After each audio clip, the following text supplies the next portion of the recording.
हमारे काशी हिंदू विश्वविद्यालय के वेद विभाग के कार्यकर्ता कृपया धन्यवाद है।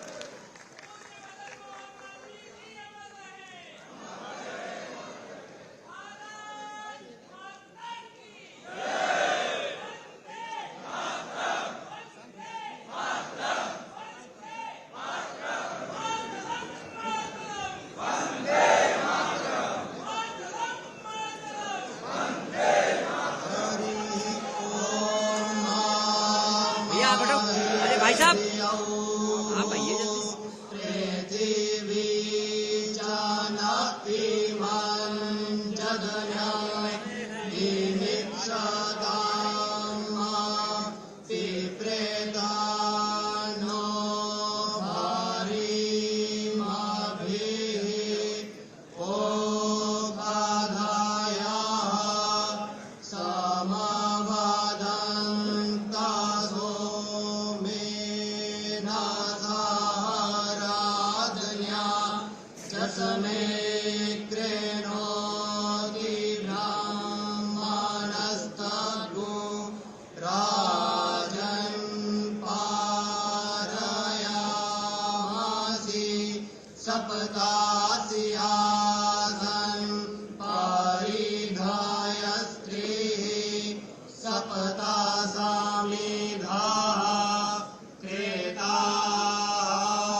आज युगांत 5124 विक्रम संवत 2079 माघ मास कृष्ण पक्ष की द्वितीया रविवार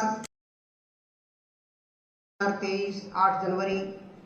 आज का दिन मां गंगा का पावन तट, भगवान शिव की नगरी काशी, उसमें पंडित मदन मोहन मालवीय जी जो एक ज्ञान गंगा के भगीरथ, उनके द्वारा स्थापित काशी विद्यापीठ, उसमें यह स्वतंत्रता भवन का प्रांगण हॉल जो अनेक ऐसे उद्घोषणाओं का गवाह रहा है।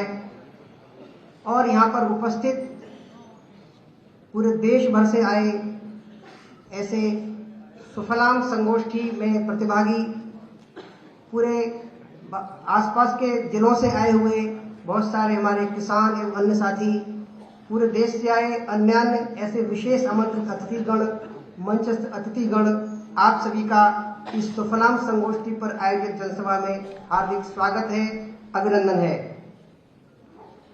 काशी हम सब लोग जानते हैं कि एक ऐसा स्थान है जिसका वर्णन वेद में भी आता है, उपनिषदों में आता है, महाभारत में भी है और वाल्मीकि रामायण में भी है। तो इतने सुंदर स्थान पर आज का यह आयोजन हो रहा है, हम सभी लोग वास्तव में सौभाग्यशाली हैं। हम सब लोग जानते हैं कि ज्ञान परंपरा में सत्य की सिद्धि के लिए संवाद और विमर्श ये बहुत आवश्यक होता है। आदान प्रदान और सत्य की सिद्धि के लिए हमेशा से ही भारत में अनेक प्रकार के अनुष्ठान ये होते रहे हैं। आज जब सारी दुनिया चिंतित है इस बात को लेकर के कि जो पंच महाभूत वास्तव में जो हमारा अस्तित्व है और जिसके कारण से हमारा अस्तित्व है, आज उस पर एक गंभीर प्रकार की समस्या उत्पन्न हुई है, सारी दुनिया में चर्चा हो रही है, तो फिर भारत भी भला पीछा कहाँ रहने वाला है। इन सारे विषयों के प्रति जिसको हमने पंच महाभूत कहा है, और शास्त्रों में जिसको पंच तत्व भी कहा गया है, उसके ऊपर एक ठीक प्रकार से चर्चा विमर्श हो, उसके लिए उसका यह आयोजन और भारत का दृष्टिकोण सारे विश्व में ठीक प्रकार से पहुंचे और हमारे यहाँ जो विद्वान अन्य जो उस पर चिंतन करने वाले ऐसे सभी विद्वज्जन हैं, उनकी राय सारी दुनिया के सामने पहुंचे। इसके लिए विमर्श जो प्रारंभ हुआ है उसमें ये संदेश पूरे दुनिया में जाए और जो आज हमारे मंचासीन अतिथि हैं उनके माध्यम से भी सारा विश्व जाने कि भारत का इन सब बातों के प्रति दृष्टिकोण क्या है, इन सब बातों का महत्व क्या है। उस दृष्टि से मैं आज के मंच का परिचय और स्वागत की दृष्टि से निवेदन करूंगा। सर्वप्रथम श्री ओम प्रकाश गोयल जी से कृपया आए और हमारे आज के मुख्य अतिथि माननीय श्री योगी आदित्यनाथ जी, मुख्यमंत्री उत्तर प्रदेश शासन का, पुष्पगुच्छ देकर और स्मृति चिन्ह देकर स्वागत करें। श्री ओम प्रकाश जी गोयल, अध्यक्ष भाऊराव देवरस से वाल्यास।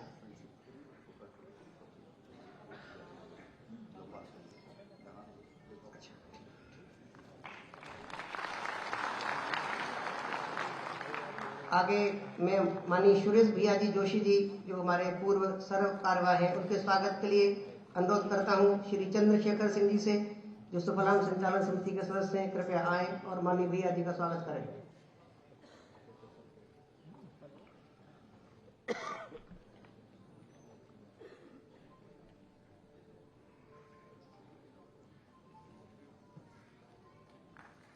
उत्तर प्रदेश में कृषि कैबिनेट मंत्री श्री सूर्य प्रताप शाही जी के स्वागत के लिए निवेदन करता हूं। श्री भैया राम जी जो भारतीय किसान संघ के उपाध्यक्ष हैं, कृपया आए और श्री सूर्य प्रताप शाही जी मंत्री जी का स्वागत करें।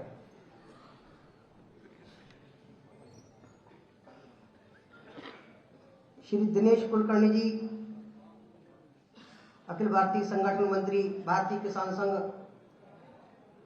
आपके स्वागत के लिए मैं अनुरोध करता हूं। डॉक्टर संतोष कुमार जी से जो संचालन समिति के सदस्य हैं, कृपया आए, श्री दिनेश कुलकर्णी जी का स्वागत करेंगे।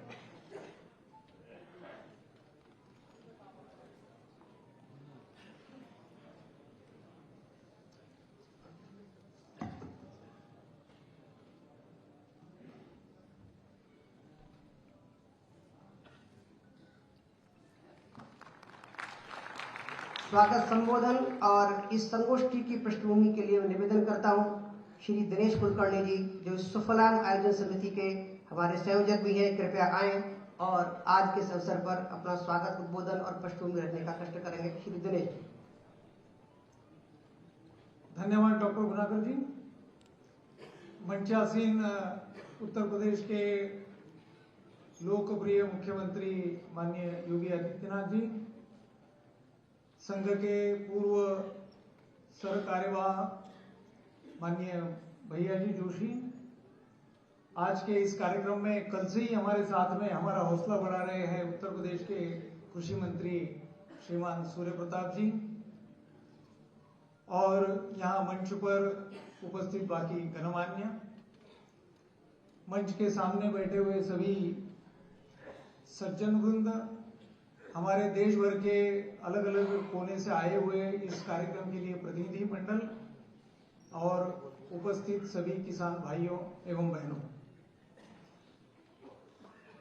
पृथ्वी तत्व के लेकर ये सुफलाम की संगोष्ठी आज से शुरू हो गई है, वो जो कल तक चलेगी।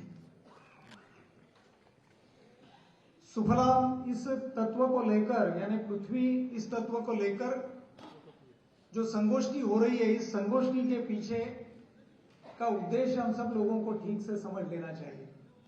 केवल पृथ्वी तत्व को लेकर इस प्रकार की संगोष्ठी हो रही है ऐसा नहीं है, तो जो आकाश, वायु, जल, अग्नि और पृथ्वी, इन पांचों तत्वों को लेकर इस प्रकार की संगोष्ठियां हो रही है।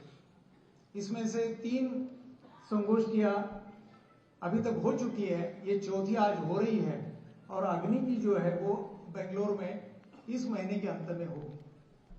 ये जो संगोष्ठियां हो रही है इसके पीछे का कारण ये है कि आज पूरी दुनिया इस जलवायु परिवर्तन से और चिंतित है, और ध्यान में ये आता है कि दुनिया में इस प्रकार की जब जलवायु को लेकर अलग अलग प्रकार की बड़ी बड़ी कॉन्फ्रेंसेस होती है, तो ध्यान में आता है कि पिछली बार जो चर्चा हुई थी और जिस प्रकार की बात आई थी उससे भी और समस्या गहरी हो गई है। जैसे कहते हैं ना कि जो जो दवा ली वो मर्ज बढ़ते गया, इस प्रकार की स्थिति कुछ जलवायु परिवर्तन को लेकर दुनिया की हो रही है। क्योंकि इसमें कोई तारतम्य नहीं है, जिस प्रकार की बात आनी चाहिए उस प्रकार की बात उसमें नहीं आ रही। तो स्वाभाविक रूप से ही स्वतंत्रता के अमृत महोत्सव में, इस प्रकार के स्वतंत्रता के अमृत काल में निश्चित रूप से भारत के पास में इस प्रकार की कुछ बातें हैं कि जिसके आधार पर आज के इन सभी समस्याओं का उत्तर हम ढूंढ सकते हैं। मगर ये ताकत के साथ में और बड़े ही संबल के साथ में समाज के सामने, देश दुनिया के सामने रखने की आवश्यकता इस समय में महसूस हुई। और इसी में से ही ये पंच महाभूत के बारे में 5 प्रकार की संगोष्ठियां करने की बात आई। क्योंकि भारतीय तत्वज्ञान का या भारतीय चिंतन का जो आधार है वो सर्वसमावेशक है। जीवो जीवस्य जीवनम, पिंड से ब्रह्मांड तक एक ही बात है, इस प्रकार की बात हम करते हैं। और केवल इतनी ही नहीं, तो वसुधैव कुटुंबकम की बात भी हम अपने चिंतन में से सबके सामने रखी हुई है। मगर किसी कारणवश आज इन सब बातों की भूल हमको हो गई है।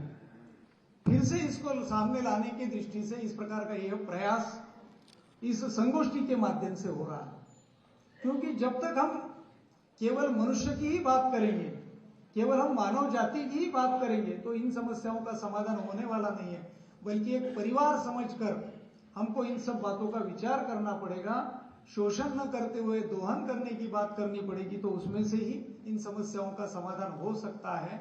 इस बात को लेकर ही इन संगोष्ठियों का आयोजन हुआ। भारतीय किसान संघ, अक्षय कृषि परिवार, भौरव देवरस न्यास और ग्राम विकास गतिविधि, ऐसे 4 संस्थाओं को यह काम दिया गया। इन्होंने भारत सरकार के कृषि मंत्रालय के साथ में संपर्क करते हुए और विभिन्न स्थानों पर 12 संगोष्ठियों का आयोजन किया। ये जो 12 संगोष्ठियां हुई वो देश के विभिन्न भागों में हुई। देश में अलग अलग प्रकार की जलवायु है, अलग अलग प्रकार की समस्या है, इन सब बातों की हुई। और इसमें केवल आईसीआर या कृषि विश्वविद्यालय नहीं, अपितु आईआईटी पटना जैसे संस्थान ने भी हमारा साथ दिया। भोपाल के फॉरेस्ट मैनेजमेंट की जो इंडियन इंस्टीट्यूट है उन्होंने हमारा साथ दिया। इतना ही नहीं, तो जमीन के कानून के संबंध में गांधीनगर के लॉ यूनिवर्सिटी भी हमारे साथ में बड़ी सहर्ष आई। और हम सब लोगों को ये बड़ा प्रसन्नता देने वाला, हम सबको आनंद देने वाला ये विषय रहा कि जिसमें से इस प्रकार की बातें निकल कर आई हैं कि जो निश्चित रूप से सरकार के लिए, वैज्ञानिकों के लिए, समाज के लिए, धार्मिक क्षेत्र में काम करने वाले लोग और वैज्ञानिक तथा व्यक्तिगत सामाजिक भी इस प्रकार की अनेक बातें इसमें से निकल कर आई हैं। उनका मंथन, उनके ऊपर मंथन इन 2 दिवसीय गोष्ठी में होगा। और उसमें से जो बातें आएगी उन अनुशंसाओं को हम सरकार तक पहुंचाएंगे। वैज्ञानिकों के साथ में बात हो रही है तो उनको भी इस बारे में कुछ आगे की बातें करने के लिए मुद्दे मिलेंगे। धार्मिक क्षेत्र में भी इस विषय को लेकर जाने की आवश्यकता है। इसीलिए हमारे इस आयोजनों में सब जगह पर जो धार्मिक नेतृत्व है ये भी हमारे साथ में रहा है, सामाजिक संगठन भी साथ में रहे हैं। और सभी बातों की अगर शुरुआत करनी है तो वो स्वयं से करनी पड़ती है। तो इसलिए इसमें से ऐसे भी मुद्दे उभर कर आ रहे हैं कि जो व्यक्तिगत रूप में हमको भी आगे लेकर चलने चाहिए। तो मुझे लगता है कि एक सार्थक इस प्रकार का मंथन इस निमित्त हो रहा है। और मुझे पूरा विश्वास है कि ये 2 दिवसीय जो गोष्ठी होगी और खास करके माननीय योगी आदित्यनाथ जी का जो मार्गदर्शन, उनका जो पाथेय हम सब लोगों को मिलेगा, निश्चित रूप से हम सब लोगों के लिए आगे के विचार करने के लिए वो मार्गदर्शक रहेगा। इन्हीं चंद शब्दों के साथ में मैं आयोजकों का आभार व्यक्त करता हूं, क्योंकि यहाँ मुझे निमंत्रित करते हुए मेरे 2 शब्द रखने का उन्होंने अवसर दिया। इसलिए आभार व्यक्त करते हुए मैं अपना स्थान ग्रहण करता हूं। धन्यवाद। भारत माता की धन्यवाद। बहुत बहुत धन्यवाद श्रीमान दिनेश कुलकर्णी जी भाई साहब। हमारी यह संगोष्ठी कल से प्रारंभ हुई है। संगोष्ठी में जनसभा आज है। कल दोपहर में प्रदर्शनी का उद्घाटन और इस अवसर पर उत्तर प्रदेश के कैबिनेट मंत्री श्री शिव प्रताप शाही जी का भी हमको संबोधन सुनने को मिला था। इस संपूर्ण सुमंगलम और जो संगोष्ठियों की श्रृंखला है उसके रचयिता श्रीमान भैया जी जोशी जी हमारे बीच में उपस्थित हैं। हमने आज प्रातःकाल भी आपके द्वारा और पूरी पृष्ठभूमि संगोष्ठी की क्या है, हमारा क्या आगे का एक विजन प्लान होना चाहिए, हम सभी ने जाना है, सुना है। हम सभी लोग लालायित हैं उत्तर प्रदेश के यशस्वी मुख्यमंत्री माननीय योगी आदित्यनाथ जी को सुनने के लिए। निश्चित रूप से हम देख रहे हैं कि जिस प्रदेश को सभी लोग उल्टा प्रदेश कहते थे, आज वह उत्तम प्रदेश की राह पर चल पड़ा है। और आप न केवल एक योग्य प्रशासक हैं बल्कि पूरे भारत के अंदर एक यूपी मॉडल ऐसी चर्चा होने लगी है, योगी मॉडल ऐसा करके सभी लोग कहने लगे हैं। तो निश्चित रूप से ये जो आज हमारे बीच में इस अवसर पर माननीय मुख्यमंत्री उपस्थित हैं, सभी के लिए आनंद की बात है, सौभाग्य की बात है। मैं निवेदन करता हूँ कि कुशल प्रशासक, योग्य वक्ता और ऐसे जन जन के हृदय में बसे उत्तर प्रदेश के मुख्यमंत्री योगी आदित्यनाथ जी को इन शब्दों के साथ कि जाग उठा है आज देश का वह सोया अभिमान, प्राची की चंचल किरणों पर आया स्वर्ण विहान, आज पुनः स्वीकार किया है असुरों का आह्वान, जाग उठा है आज देश का वह सोया अभियान। माननीय योगी आदित्यनाथ जी मुख्यमंत्री उत्तर प्रदेश शासन का हमारा मार्गदर्शन।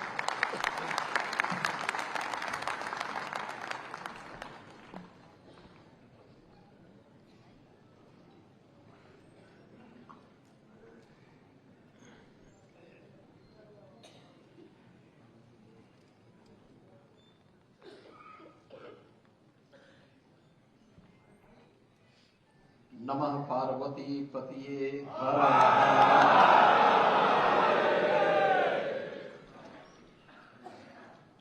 बाबा विश्वनाथ के इस पावन धाम काशी में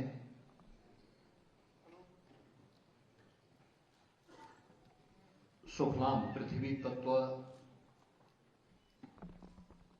से संबंधित इस अंतर्राष्ट्रीय संगोष्ठी में इस पूरे कार्यक्रम के सूत्रधार, रचनाकार, राष्ट्रीय स्वयंसेवक संघ के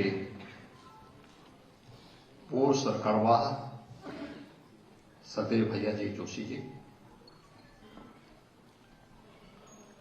उत्तर प्रदेश सरकार में मेरे सहयोगी मंत्री कृषि मंत्री श्री सूर्य प्रताप शाही जी, जल शक्ति मंत्री श्री स्वतंत्र देव सिंह जी, प्रदेश सरकार में मेरे सहयोगी मंत्रीगण श्री रविंद्र जायसवाल जी, श्री दयाशंकर मिश्र दयालु जी, भारतीय किसान संघ के संगठन मंत्री सामान्य श्री दिनेश कुलकर्णी जी, इस त्रिदिवसीय संगोष्ठी में यहां पर उपस्थित भाऊराव देवरस सेवा न्यास, भारतीय किसान संघ, समग्र ग्राम विकास, अक्षय कृषि परिवार, लोक भारती तथा भारत सरकार और उत्तर प्रदेश सरकार के कृषि मंत्रालय और विभागों से जुड़े हुए सभी उपस्थित महानुभाव, देवियों सज्जनों, मैं प्रदेश सरकार की ओर से आप सबका हृदय से स्वागत करता हूं। आप काशी की इस धरती पर आज के इस ज्वलंत मुद्दे पर चर्चा करने के लिए यहां पर पधारे हैं। काशी बाबा विश्वनाथ की पावन धरती है, बाबा भैरवनाथ जी के द्वारा रक्षित धरती है। मां गंगा की असीम कृपा इस धरती पर बरसती है। ये महामना की धरती है जो उनकी कर्म साधना की पवित्र धरती, अनेक ऋषि मुनियों, संतों, आचार्यों और सिद्धों की साधना से पवित्र धरती है। और आज देश ही नहीं बल्कि दुनिया को एक यशस्वी नेतृत्व प्रदान करने वाले भारत के यशस्वी प्रधानमंत्री श्री नरेंद्र मोदी जी की कर्म साधना की भी धरती है। इस अवसर पर आप सबका हृदय से स्वागत करता हूं। यह आजादी का अमृत महोत्सव वर्ष है और आजादी के अमृत महोत्सव के 100 वर्ष पर भारत ने बहुत सारी उपलब्धियां हासिल की हैं। ये संजोगी है कि जब भारत अपनी आजादी के अमृत महोत्सव वर्ष की आहट हुई थी, दुनिया में कोरोना की भी आहट सुनाई दे रही थी। दुनिया उसके सामने पस्त थी। दुनिया ने कोरोना जैसी महामारी के सामने अपने सारे यंत्र छोड़ दिए थे, पूरी तरह उसके सामने पस्त हो चुकी थी। और भारत लोकतांत्रिक मूल्यों और आदर्शों का सम्मान करते हुए अपनी 140 करोड़ की आबादी को न केवल सुरक्षा दे रही थी, बल्कि सुरक्षा कवच के रूप में स्वदेशी वैक्सीन विकसित कर रही थी। ये नए भारत की नई तस्वीर हम सबके सामने प्रस्तुत करती है कि दृढ़ इच्छा शक्ति हो, यशस्वी नेतृत्व हो, तो हम भारत को दुनिया के अंदर अपने सामर्थ्य का एहसास करा सकते हैं। आज आप देख रहे होंगे, चीन फिर से कोरोना की चपेट में आकर के पूरी तरह बंदी के कगार पर है।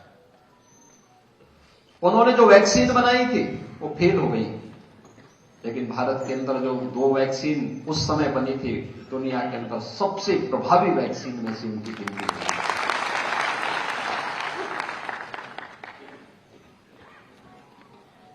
ब्रिटेन ने हम पर 200 वर्षों तक लगभग शासन किया था और उस ब्रिटेन को पछाड़ करके आज भारत दुनिया की 5वीं बड़ी अर्थव्यवस्था भी बना है। और भाइयों बहनों, यह वर्ष हमारे लिए महत्वपूर्ण इसलिए भी है कि 1 दिसंबर से लेकर के 30 नवंबर 2023 तक भारत के पास दुनिया के उन 20 बड़े देशों के लिए नीति बनाने का एक अवसर भी प्राप्त हुआ है। G20 का नेतृत्व भारत कर रहा है अगले 1 वर्ष तक। ये G20 दुनिया के वे 20 बड़े देश हैं जिनके अंदर दुनिया की 60% आबादी निवास करती है, जिनका दुनिया के 75% ट्रेड पर अधिकार है, जिनके पास दुनिया की 85% जीडीपी जिनके पास है और दुनिया के अंदर 90% पेटेंट जिनका अधिकार है। वे 20 बड़े देशों का नेतृत्व अगले 1 वर्ष तक भारत प्रधानमंत्री मोदी जी के नेतृत्व में न केवल उनका नेतृत्व करेगा, बल्कि दुनिया को एक नया मार्गदर्शन देगा। और G20 के इस समिट के अवसर पर काशी में भी कुछ समिट है। जो सबसे ज्वलंत मुद्दा आता है वो आता है कि हमने पर्यावरण के लिए क्या किया है, पर्यावरण संरक्षण के लिए हमने क्या किया है। ये दुनिया के विकसित देश अपनी प्रगति के लिए जीव सृष्टि के साथ धोखा कर रहे हैं और इसको लेकर के पर्यावरणविद जगह जगह आंदोलन करते हैं। कुछ उसके नाम पर विकास विरोधी तत्व भी उसके नाम पर उभर पड़ते हैं और फिर उसके नाम पर किस प्रकार का माहौल खड़ा करते हैं सबके सामने। दोनों हैं, उसके सकारात्मक पक्ष भी हैं, नकारात्मक पक्ष भी है। और उन स्थितियों में यह वैचारिक कुंभ जैसे आयोजन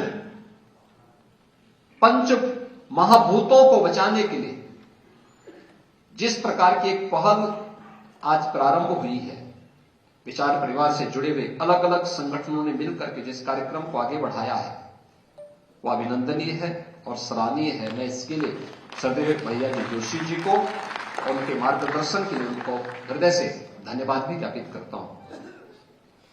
यह हमारे लिए इसलिए भी महत्वपूर्ण है क्योंकि 2019 के प्रयागराज कुंभ के पूर्व सदैव भैया जी ने ही हमें एक सुझाव दिया था कि कुंभ का प्रचार करना है तो विज्ञापन सरकार अपने तरीके से करेगी, लेकिन संघ क्या करेगा। और उन्होंने कहा था संघ इस अवसर पर वैचारिक कुंभ करेगा। और इतना बैठे बैठे उसका प्रचार हुआ था, इतना व्यापक उसकी वो कही थी कि प्रयागराज कुंभ में 24 करोड़ श्रद्धालु आए थे और सुरक्षा, सुव्यवस्था और स्वच्छता का एक नया मॉडल दुनिया के अंदर बना है। विचारों की ताकत बहुत बड़ी ताकत होती है। वह ताकत समाज को जोड़ने की अपने एक सामर्थ्य रखती है, और वह ताकत ही है जो आज इस विचार गोष्ठी के साथ, अंतर्राष्ट्रीय विचार गोष्ठी के साथ हम सबको जोड़ रही है।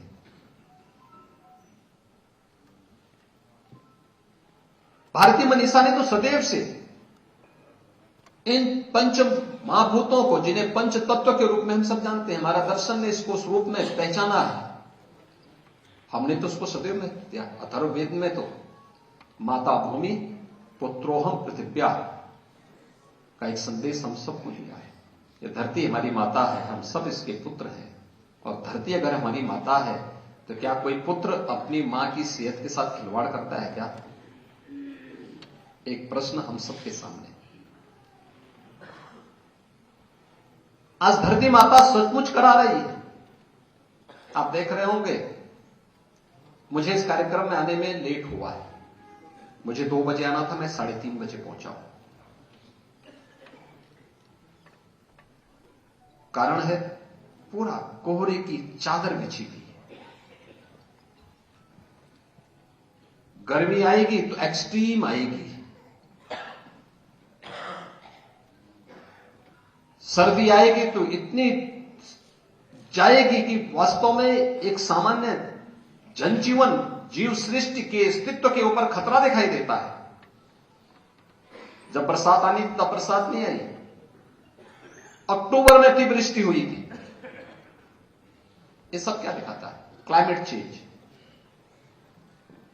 जो हम खिलवाड़ कर रहे हैं विकास, भौतिक विकास के नाम पर, उसका दुष्परिणाम क्लाइमेट चेंज के रूप में हम सबके सामने भी देखने को मिल रहा है।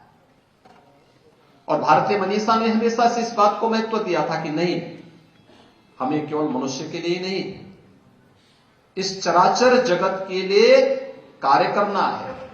हर आश्रम में पर्याप्त मात्रा में वनस्पतियां लगाई जाती थी, औषधीय वृक्ष होते थे, वनस्पतियां होती थी। नियमित रूप से पंचमहाभूतों के लिए वहां पर उस प्रकार की यज्ञ, हवन, याग आदि के कार्यक्रम संपन्न होते थे। कहीं भी जल को शुद्ध नहीं करना है। धरती माता के प्रति भी वही अनुराग था। हवा प्रदूषित न होने पाए, इसके लिए भी अलग अलग प्रकार के उपक्रम थे।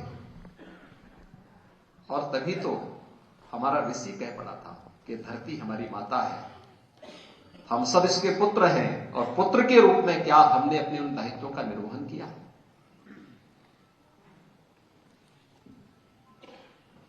अपने स्वयं के विकास के लिए, अपनी स्वयं की समृद्धि के लिए क्या कुछ नहीं किया हमने? तमाम जहर धरती माता के साथ मिला रहे हैं। धरती जहरीली हो रही है। कोई भी चीज ऐसी है जो आज जहर से मुक्त हो, और परिणाम क्या है? जवान में, एक जवानी में ही उसकी किडनी फेल हो रही है, लीवर खराब हो रहे हैं, हार्ट की बीमारी हो रही है, शुगर। कल इससे जुड़े हुए विशेषज्ञों के साथ में बैठा हुआ था। भारत में लगभग 10% लोग इसकी मधुमेह की चपेट में आ चुके हैं, और विशेषज्ञों की राय है कि कुछ वर्षों के अंदर 30% तक पहुंचने का खतरा है। क्या होगा? और मुझे लगता है कि सबसे महत्वपूर्ण बात है कि G20 का नेतृत्व जब भारत कर रहा है, उस समय हम इन पंच महाभूतों के बारे में सोचें, और कैसे उसकी शुद्धि के लिए जनजीवन के स्तर पर, आम नागरिक के स्तर पर, विभिन्न संस्थाओं और संगठनों के स्तर पर कैसे हम इस कार्यक्रम को आगे बढ़ा सकें। यहां पर कल कृषि मंत्री जी ने भी अपनी बात को कहा होगा, या अगले सत्रों में आपके साथ में रहकर इन सभी मुद्दों पर चर्चा भी करेंगे। आपके सामने कुछ उदाहरण जरूर दूंगा। प्रयास करने से क्या नहीं हो सकता है। नमामि गंगे इसका एक उदाहरण है। टिप्पणियां तमाम हो सकती हैं, लेकिन नमामि गंगे के पूर्व और नमामि गंगे के बाद के परिणाम आपके सामने हैं। और हमने तो इस चीज को महसूस किया है काशी में भी और प्रयागराज में भी। गंगोत्री से लेकर गंगा सागर तक गंगा जी ने लगभग 2500 किलोमीटर की यात्रा तय करती है और इसमें से 1025 किलोमीटर उत्तर प्रदेश के अंदर ये यात्रा तय होती है मां गंगा की।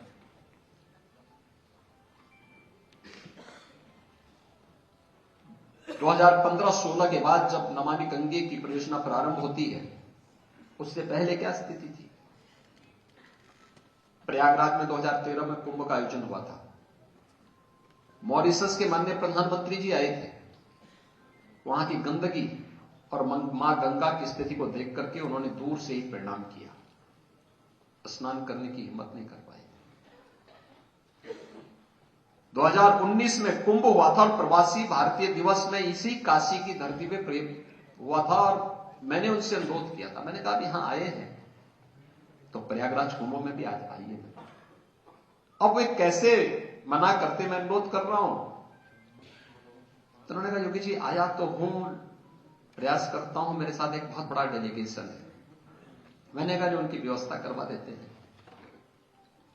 हम लोगों ने व्यवस्था कराई। 400 लोगों का डेलीगेशन प्रयागराज में गया। उन्होंने 6 वर्ष के अंदर बदली हुई स्थितियों को देख करके प्रधानमंत्री जी और उनका परिवार, मॉरिशस के प्रधानमंत्री जी, उनका परिवार और 400 लोग जो मॉरिशस से आए थे, कोई अपने को रोक नहीं पाया। सबने संगम में डुबकी लगाई। ये बदली हुई तस्वीर थी। 2017 के पहले काशी में हम लोग पहले भी आते थे। नमामि गंगे परियोजना के लागू होने के पहले भी आते थे। मैं 2 वर्ष पहले जब यहां बाढ़ आई थी तब भी मैं आया था। एनडीआरएफ के साथ गंगा में स्टीमर के साथ चल रहा था बाढ़ क्षेत्रों का दौरा करने के लिए।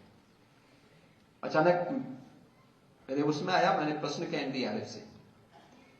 मैंने कहा मुझे बताइए नमामि गंगे परियोजना के लागू होने के पहले और बाद में कुछ अंतर आया कि नहीं आया? उन्होंने कहा आया है। मैंने कहा क्या अंतर है? उन्होंने कहा पहले हम प्रैक्टिस करते थे तो पूरे शरीर में लाल लाल चकत्ते पड़ जाते थे। ये दिखाता था कि गंगा का जल आचमन के बाद तो दूर स्नान करने लायक भी नहीं है। लेकिन आज जब हम स्नान करते हैं, जब हम लोग यहां प्रैक्टिस करते हैं, कोई दाग, कोई किस लाल चकत्ते नहीं आते। दिखाता है मां गंगा का जल अब शुद्ध है और इसको ये शुद्धता की ओर आगे बढ़ा है। दूसरा उन्होंने कहा कि गंगा में, गंगा की पहचान थी गांगे डॉल्फिन के कारण। आज वो दिखाई देती है, डॉल्फिन यहां दिखाई दे रही है। और फिर हम लोग जब भी उधर से निकलते हैं अब देखने को मिलता है। अकेले कानपुर में राष्ट्रीय गंगा परिषद की बैठक प्रधानमंत्री जी ने 2019 में की थी और उस तब कानपुर में सीसामऊ नाले में 14 करोड़ लीटर सीवर प्रतिदिन गंगा में डाला जाता था। सबसे क्रिटिकल पॉइंट था कानपुर। आज एक भी बूंद नहीं है, एक बूंद नहीं गिरती है। जाजमऊ कानपुर में एक भी जलीय जीव नहीं बचे थे। आज आप देखिए वहां मछली और जलीय जीव फिर से आपको दिखाई देंगे। ये परिवर्तन है और इन परिवर्तनों के साथ जुड़ने के लिए कृषि विभाग ने भी अपने स्तर पर एक व्यवस्था बनाई है। भारत सरकार और राज्य सरकार ने मिलकर के डबल इंजन की सरकार जब कार्य करती है तो किस रूप में उसके परिणाम आते हैं कि गंगा के तटवर्ती दोनों क्षेत्र जो भी जनपद हमारे पड़ेंगे, ऐसे 27 जनपदों में हम प्राकृतिक खेती करेंगे, गौ आधारित प्राकृतिक खेती करेंगे। कोई पेस्टिसाइड नहीं, कोई केमिकल नहीं, कोई फर्टिलाइजर नहीं। और इसको प्रोत्साहित करने के लिए सरकार ने अपने स्तर पर भी इंसेंटिव देने प्रारंभ किए। और मैंने स्वयं इन सभी जनपदों को, उत्तर प्रदेश ने प्राकृतिक कृषि बोर्ड का गठन कर दिया है। हम इन कार्यक्रमों को आगे बढ़ा रहे हैं।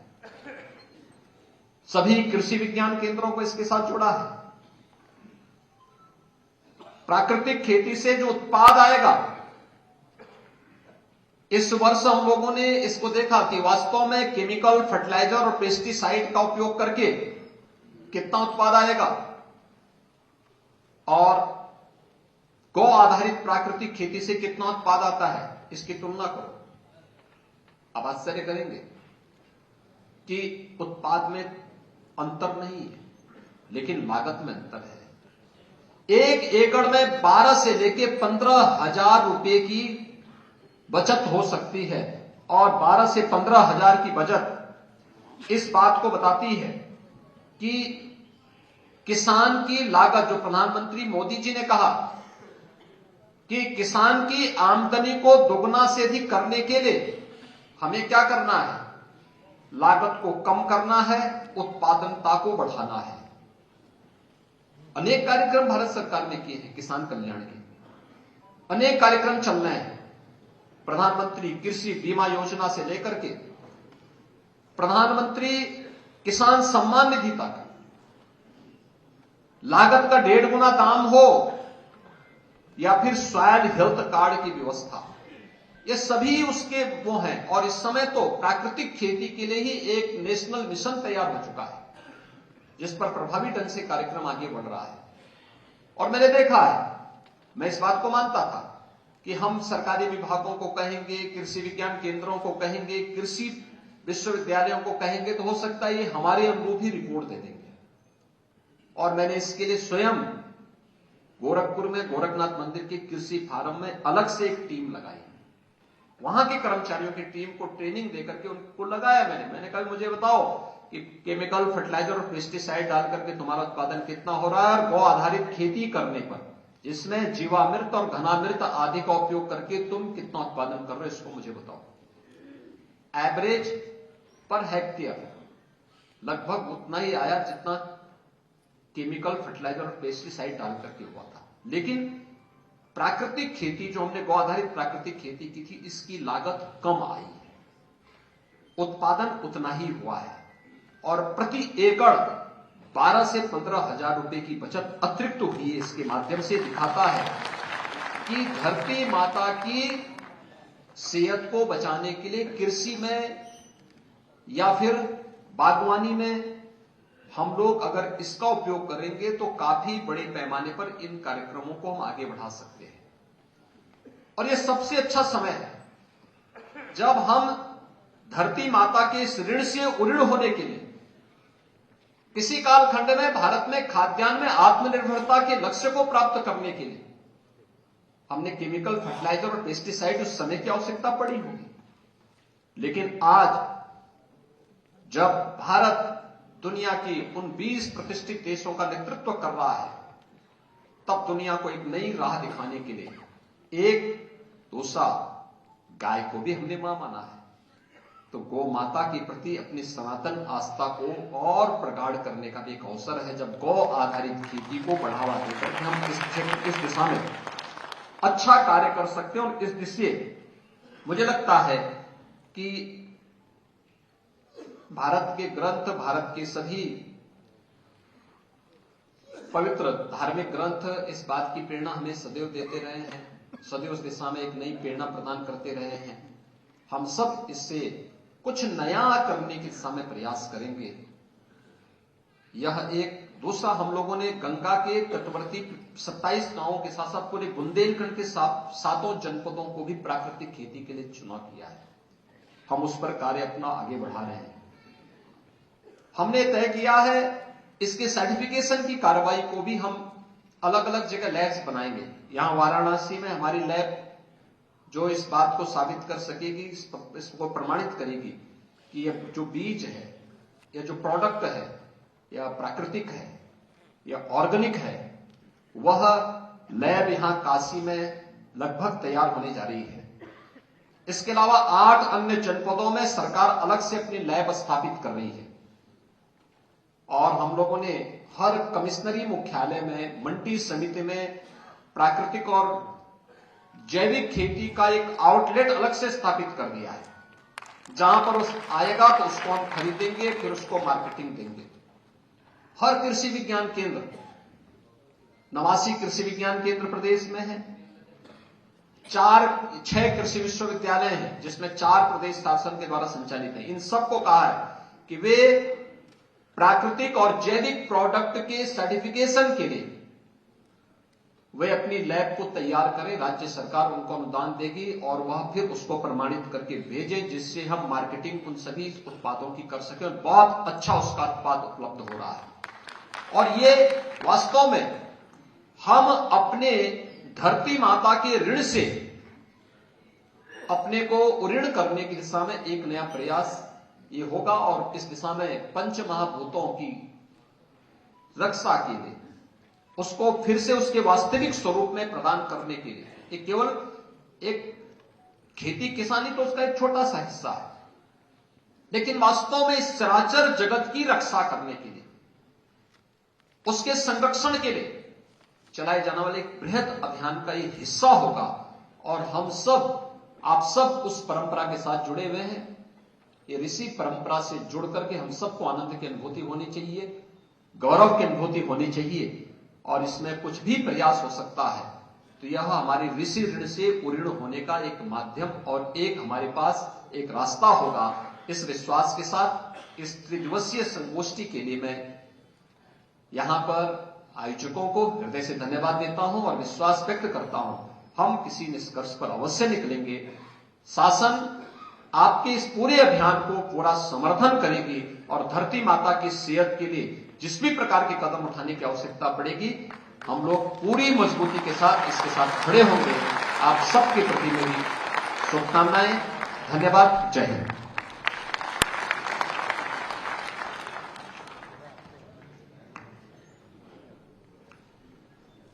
बहुत बहुत आभार, विनम्र प्रणाम माननीय मुख्यमंत्री जी। एक बार जोर से ताली बजाकर माननीय मुख्यमंत्री जी के इस चिंतन से इतने अधिक गौरवपूर्ण और वास्तविक हम लोग आभार व्यक्त करते हैं। हमारे बीच में आज के इस कार्यक्रम के मुख्य वक्ता के रूप में उपस्थित कनेरी कोल्हापुर से पधारे पूज्य श्री अदृश्य काल सिद्धेश्वर महाराज जी आ गए हैं। उनका विमान थोड़ा विलंब से था। मैं उनके स्वागत के लिए अनुरोध करता हूं श्री मनोज सोलंकी जी, जो अक्षर कृषि परिवार के अध्यक्ष हैं, कृपया आएं और पूज्य स्वामी जी का पुष्प गुच्छ देकर और स्मृति चिन्ह देकर स्वागत करेंगे।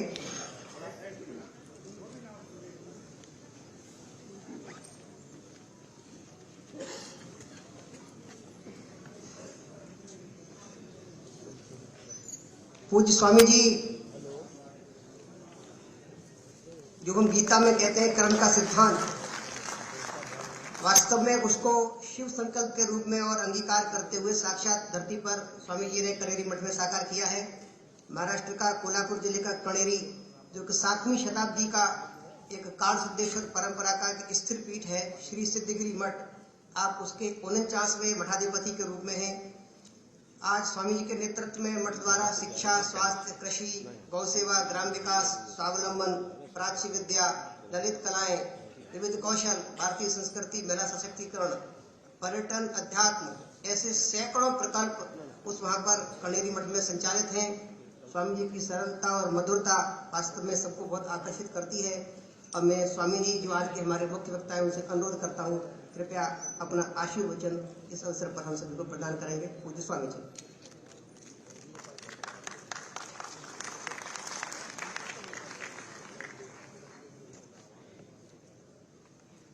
माननीय मुख्यमंत्री जी अभी यहाँ पर हैं, एक छोटे से कार्य के लिए जाएंगे, इसलिए सभी लोग पूरे स्थान पर बैठे रहेंगे।